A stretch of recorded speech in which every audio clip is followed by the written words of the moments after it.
So what I've got here in terms of ingredients, I've got some corn, some mushrooms. I think they're shiitake, don't know. They were in an unmarked tray at the supermarket. I really annoyed the lady by only asking for 2 instead of the whole tray. I've got some bok choy, which is pretty much past its best.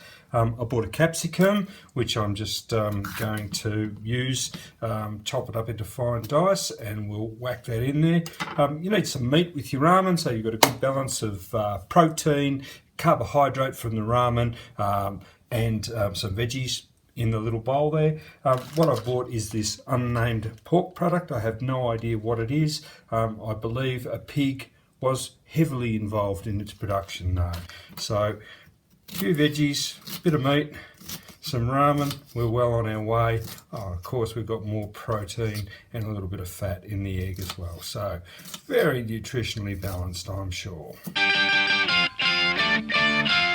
Now, this bowl is an essential part of the whole process, and you really need to have something like this. You could do it with just a standard bowl and a lid. Wouldn't be too hard because you could strain, but the addition of the strainer part is really handy. Allows you to cook your noodles, strain them off, cook your veggies, strain them off. You get the idea. Okay, so for me, ramen has got to have an egg in it, and not just any kind of egg, a soft-boiled egg. Now, I reckon the best way to get a soft-boiled egg is to ask the chef down at the buffet bar to cook you one with your breakfast in the morning and take it back to your room. But if you want a little bit more control, or like me, you forgot to do that, here's what you need. Plastic bag and an egg.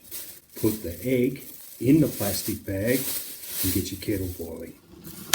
There we go, kettle's boiling. All we do now is whack our egg in the kettle, in the plastic bag, twist that up a bit there to hold it, and you might want to leave it there for about 10 minutes, maybe refresh it a couple of times by flicking the button, but that will give you your soft boiled egg. Now that egg, I think, is best if you leave it overnight, whack it in the fridge and use it the next day. So if you can, plan ahead, but if not, take it out, put it in your bowl with cold water and allow it to chill fairly quickly to keep it soft. Now just a little bit about the ramen that I'm using to do this. You can buy a whole heap of different ramen, especially in Asian countries. The local supermarket has heaps of them, so it's not a big deal which one you choose, but what I'm using, and I'm using these Maritai noodles, which are actually a noodle kit. Inside there you'll find 2 sticks of ramen, 2 sachets of sauce, and some sesame oil as well, which is good because sesame oil is a nice addition, and it's better to have a little sachet than to have to buy a whole bottle of sesame oil, which you're probably not going to use. So as I say, there's lots of different ones that you can buy. You could also buy some miso paste, and you could just stir a table of miso into the hot water soup that you're going to make up later on in the process to have a kind of miso ramen. So that's another option, but I really like these Maritai packs. At home, I make my own tonkatsu stock. I go out, I buy pork bones, I buy chicken bones, I roast up garlic, I simmer it for hours on the stove. This is nothing like that, but it's not a bad facsimile. So in terms of what's in this ramen packet, what you get when you open it up, as I said before, is a 2-person serve. Stick of ramen and some sachets and some sesame sauce. All good stuff. We're only going to use one of those tonight because it's just me, but of course if you're cooking a fabulous meal for a friend in your hotel room, you might want to use both. You probably need to do it sequentially if you did, or shout yourself another bowl. So, putting it all together, pretty simple.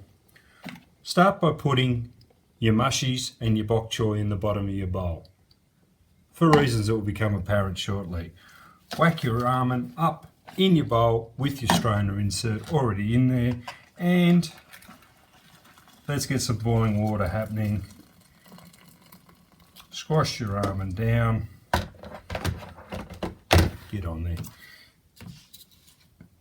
Whack that in there.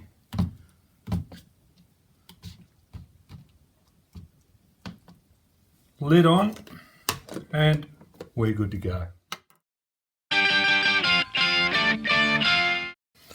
So what I've done now is I've drained off the noodles. I've arranged my capsicum, my corn, my bok choy, my mushrooms and my unspeakable pork product along with my egg on top. All I'm going to do now is I'm going to take my tonkotsu stock base, whack it in a mug,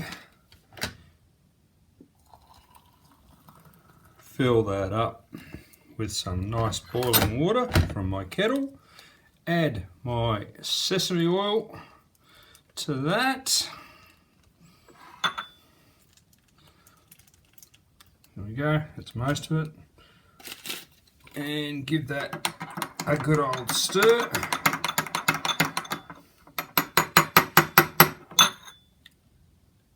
Add it to my bowl.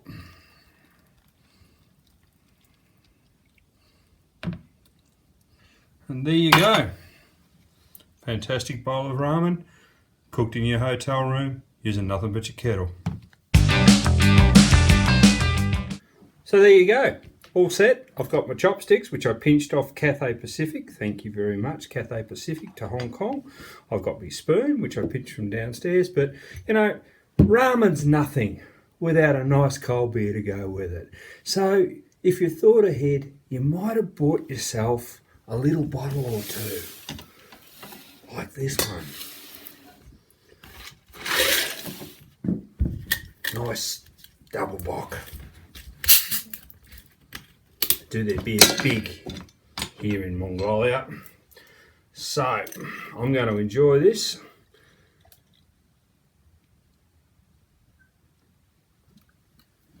Cheers, big ears.